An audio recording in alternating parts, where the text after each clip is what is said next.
Hello everyone, welcome to your channel. तो आज हम बात करेंगे कुछ एनाटॉमी एंड फिजियोलॉजी के डिफिनीशन के बारे में। बहुत सारे इसमें डिफिनीशन हमने मेंशन किया है, उसके बारे में जानकारी लेंगे। छोटे छोटे पॉइंट्स हैं और यहाँ पर ये जो वीडियो है हिंदी एंड इंग्लिश दोनों कॉम्बिनेशन में है। आपको ये सभी क्लासेस कैसी लग रही हैं हिंदी एंड का इंग्लिश कॉम्बिनेशन लैंग्वेज में, तो आप हमको कमेंट करके ज़रूर बताइए। अगर आपको इसी लैंग्वेज में वीडियो चाहिए तो आप जरूर अपनी डिमांड को पूरा करिए, हम आपकी डिमांड को कंप्लीट करेंगे। ओके, चलिए स्टार्ट करते हैं। आज का लेक्चर क्या है, तो देखिए यहाँ पर हमने एक टर्म दिया है जिसका नाम है एनाटॉमी। ठीक है, देखिए यहाँ पर दो टर्म लिखा हुआ है, एक लिखा है एना और सेकंड है यहाँ पर टोमी। तो एना का दैट मीन्स क्या होता है, यहाँ पर एना का दैट मीन्स यहाँ पर कह सकते हैं कि एक तरीके से कि एक ग्रीक वर्ड से इसको बताया गया है। एना मतलब यहाँ पर जो था एनाटॉमी, और टोमी के दैट मीन्स यहाँ पर बताया है कि टू कट। तो इसके अंतर्गत हम क्या करते हैं, बॉडी के जो नॉर्मल स्ट्रक्चर होता है ना, और बॉडी का कह सकते हैं कि पूरी सुपरफिशियल जो स्ट्रक्चर की स्टडी करते हैं, ये नोटली हम किसके अंतर्गत करते हैं, एनाटॉमी के अंतर्गत ही करते हैं। और इसमें अलग अलग जितने पार्ट्स होती हैं और नॉर्मल स्ट्रक्चर होती हैं, तो उन सभी को मिला करके हम स्टडी करते हैं किसके अंतर्गत, एनाटॉमी के अंतर्गत। आप यहाँ पर देख सकते हैं, यहाँ जैसे ये है सेंट्रल नर्वस सिस्टम है। सिस्टम में हम ब्रेन और स्पाइनल कॉर्ड की स्टडी करते हैं। डाइजेस्टिव सिस्टम हो गया, स्केलेटल सिस्टम हो गया, मस्कुलर सिस्टम हो गए, लोड्स ऑफ द जितने भी सिस्टम होती हैं उन सभी सिस्टम को मिला करके और उसकी नॉर्मल एक स्ट्रक्चर देख करके स्टडी करना ही क्या कहलाता है, एनाटॉमी। फिजियोलॉजी सेकंड यहाँ पर है। फिजियोलॉजी का दैट मीन्स यहाँ पर ये बताया गया है कि फिजियो का मतलब यहाँ पर ये होता है कि जो बॉडी में जितने भी ऑर्गन और सिस्टम प्रेजेंट हैं उन सभी का प्रॉपर तरीके के किस टाइप का नॉर्मल फंक्शन हो रहा है, उसी के अंतर्गत जिस चीज़ की स्टडी हो रही है नॉर्मल फंक्शन की, तो हम क्या कहते हैं, उसको फिजियोलॉजी कहते हैं। क्लियर। फिजियोलॉजी के अंतर्गत नॉर्मल ऑर्गन जो परफॉर्म हो रहे हैं उनकी स्टडी करना ही क्या कहलाता है, फिजियोलॉजी। आप यहाँ पर देख सकते हैं, ये फिजियोलॉजी में जितने भी सिस्टम होते हैं इन सभी सिस्टम को इंक्लूड करके बताया जाता है। क्लियर, जितने भी सिस्टम प्रेजेंट हैं और ये सब पूरे सिस्टम जो है प्रेजेंट हैं इसमें, तो किस तरीके से नॉर्मल फंक्शन कर रहे हैं, क्या अपना मैकेनिज्म दिखा रहे हैं, वही क्या कहलाता है, फिजियोलॉजी कहलाता है। क्लियर।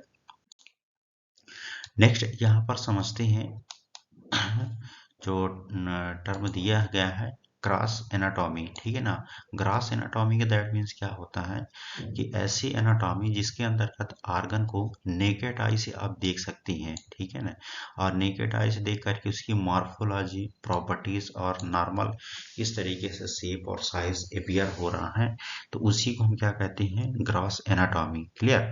तो यहाँ पर आप देख सकते हैं कि पूरा क्या किया गया है, स्ट्रक्चर को आप एक तरीके से कट करिए और कट करने के बाद बॉडी के ऑर्गन को और उसकी एक एक ऑर्गन की स्टडी करिए, तो यही क्या कहलाता है, ग्रास एनाटॉमी।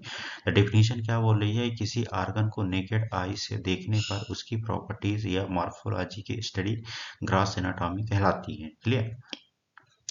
एक टर्म और यहाँ पर दिए गए हैं, अप्लाइड फिजियोलॉजी। अप्लाइड फिजियोलॉजी का दैट मीन्स क्या होता है कि ऐसी फिजियोलॉजी जिसके अंतर्गत नॉर्मल स्टडी ना करके हमने एबनॉर्मल तरीके से स्टडी करना और उसके फंक्शन को परफॉर्म करके देखना, यही क्या कहलाता है, applied physiology. Clear. Applied physiology के अंतर्गत जो ऑर्गन प्रेजेंट होती हैं जो बॉडी में, उनमें किसी प्रकार की एबनॉर्मलिटी अगर आ रही है, उस एबनॉर्मलिटी की स्टडी करना ही क्या कहलाता है, अप्लाइड फिजियोलॉजी।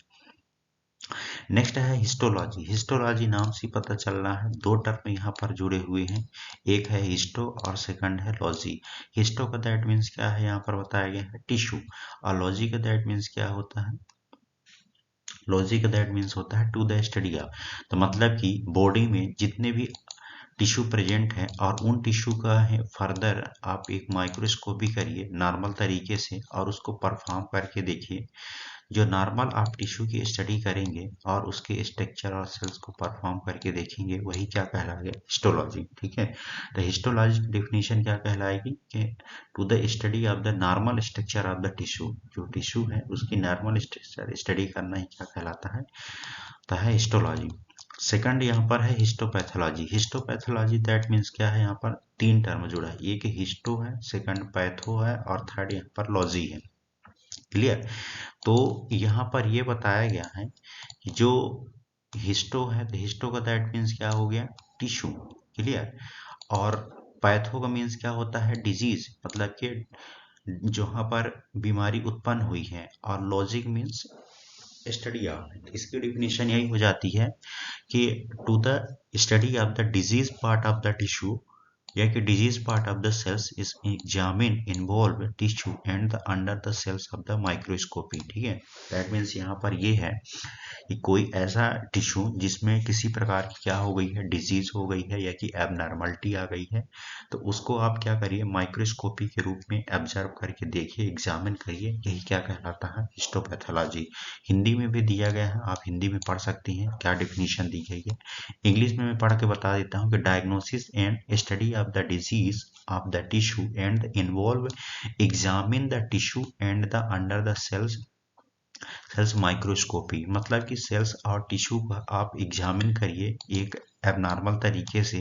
यही क्या कहलाता है, हिस्टोपैथोलॉजी कहलाता है। क्लियर। यहाँ पर आप इस डायग्राम से समझिए कि ये जो पार्ट आपको नजर आ रहा है ये एबनॉर्मल टिश्यू है, और यहाँ से ये जो पार्ट नजर आ रहा होगा ये नॉर्मल टिश्यू है।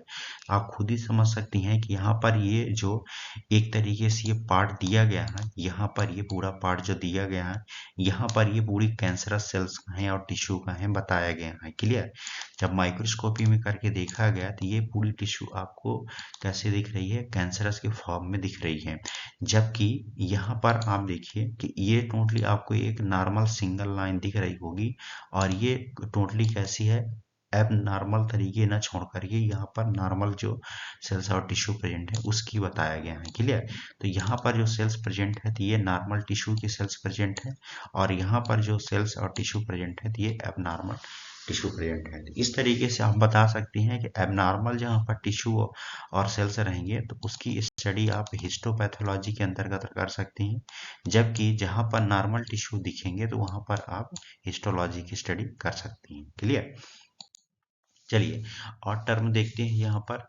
सेकंड यहाँ पर है न्यूनेटोलॉजी। ठीक है ना। न्यूनेटोलॉजी के अंतर्गत क्या करती हैं, जो टिश्यू बेबी होती है, नवजात शिशु जिसको बोलती है न्यू बॉर्न, तो उस टाइम पे जब बर्थ होता है और बर्थ होने पर जो किसी प्रकार की नॉर्मल फंक्शन या कि अब नॉर्मल फंक्शन हो रहा है उसकी स्टडी करना ही क्या कहलाता है, न्यूनेटोलॉजी कहलाता है। मतलब कि नवजात शिशु का डेवलपमेंट जो हो रहा है, जो मैच्योर हो रहा है धीरे धीरे, उसकी स्टडी करना ही क्या कहलाता है, न्यूनेटोलॉजी कहलाता है। क्लियर।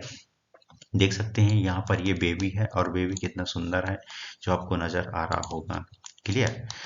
नेक्स्ट यहाँ पर समझिए आप टीरेटोलॉजी। टीरेटोलॉजी के अंतर्गत मतलब क्या होता है कि जो बेबी बर्थ हुआ है और उस बेबी को जन्म से ही क्या हो जाता है, बर्थ डिफेक्ट हो जाता है। मतलब कि उसके बॉडी में ये किसी आर्गन में किसी न किसी प्रकार की एबनॉर्मलिटी हो रही है, और वो आर्गन जो है बॉडी में एबनॉर्मल तरीके से डेवलप हो रहा है। ठीक है। तो उस चीज की स्टडी करना ही क्या कहलाता है, टीरेटोलॉजी कहलाता है। कोई आपसे क्वेश्चन पूछ सकता है कि व्हाट इज द टीरेटोलॉजी, तो आप बता सकती हैं कि इसके अंतर्गत इम्ब्रियो या फिटल का जो एबनॉर्मल डेवलपमेंट हो रहा है उसकी स्टडी करना ही क्या कहलाता है, टीरेटोलॉजी कहलाता है। क्लियर। नेक्स्ट यहाँ पर है जेनेटिक एनाटॉमी। जेनेटिक एनाटॉमी का दैट मीन्स क्या है कि इसके अंतर्गत चाहे न्यूक्लियस हो या डीएनए हो या जीन हो, ठीक है ना, या कि आरएनए हो, इन सभी की स्टडी करना ही क्या कहलाता है, जेनेटिक एनाटॉमी कहलाता है। क्लियर।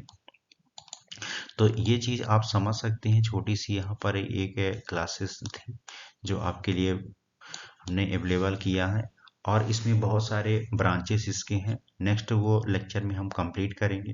क्लियर। तो it was all about today lecture. Thank you so much. आप क्लासेस को देखिए। कोई भी अगर कभी कंफ्यूजन होता है, जो आपके क्वेश्चन रहे, जो आपको लेक्चर चाहिए, तो आप कमेंट करके हमको बताइए, अवेलेबल हो जाएगा। क्लियर। तो थैंक यू सो मच।